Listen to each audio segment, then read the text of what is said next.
Assalomu alaykum. Assalomu alaykum. Avvalambor bugungi o'yininglar bilan, g'alabanglar bilan tabriklayman. Menimcha oson bo'lmadi ochko olishinglar. Qiynalib ochkoga erishdinglar degan maqsad bilan o'zi keluvdinglar, ochko olamiz deb bugun. Xo'p, tabriklaymiz. Endi birinchi navbatda o'yin to'g'risida taassurotingizni aytsangiz ozgina. Endi avvalambor aytganingizdek, bugun kayfiyatimiz uzoq kutilgan g'alabaga erishganimizdan o'zi kayfiyat yaxshi. Endi o'yinni aytadigan bo'lsak, bolalar endi har doimgidek oxirgi paytda sal o'zi yig'ilish sal qiyin bo'lyapti. Xudo xolasa bundan buyog'iga mana yutib oldik. Endi sekin-sekin bolalar ham yana boyovoy duh oshib ko'payib kelish boshlashsa, nasib qilsa o'yinga keladigan bo'lsak, o'yin yaxshi o'tdi. Avvalambor raqib jamoaga ham rahmat. Chunki ular ham birimizni hurmat qilgan holatda ko'p vaziyatlarda bunaqacha qo'pollashmasdan chiroyli o'yin o'tkazdik. Endi har doimgidek boshda yutib turganimizdan keyin ozgina shu sal qoldi yana o'yin tashlab yorib, xuddi ko'pinchadek holat bo'lib qolishiga, lekin yaxshi bolalar sal harakat qilib, endi shu nima deydi, og'riqli nuqtamiz darvozamiz bo'lib turibdi. Xudo xolasa transferlarda to'ldirib olasizlar. Mana transferlar ertaga ochiladi. To'ldirib olasizlar, yaxshi o'yinchilar olasizlar, xudo xolasa.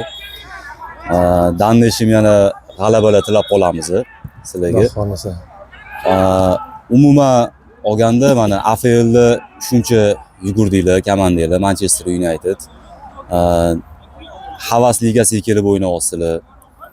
Havas ligasida taassurotlaringlar qanaqa kechyapti?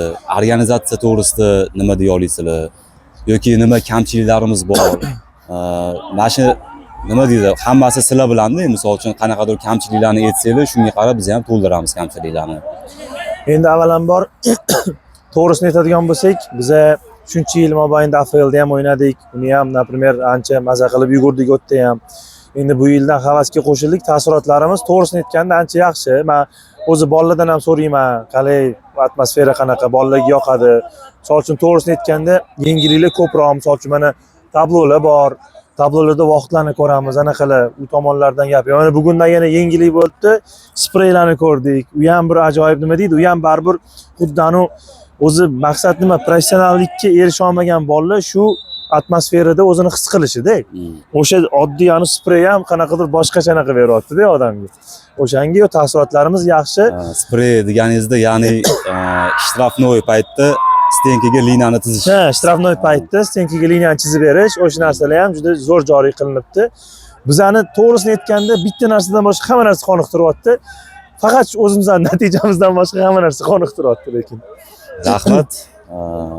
Xudo xolasa bundan keyin g'alabali yurishlarda davom etasizlar. Xudo xolasa. Biz ham sizlarga sharoit yaratib berishdan charchamaymiz, xudo xolasa. Rahmat. Rahmat kattakon. Xudo xolasa sizlar sabr tilaymiz, kuch-quvvat tilaymiz, maza qilib yurimiz. Biz uchun sizlar xizmat qilsizlar, biz ham xudo xolasa qo'ldan kelgancha harakat qilamiz. Rahmat sizlarga. Mayli, rahmat kattakon.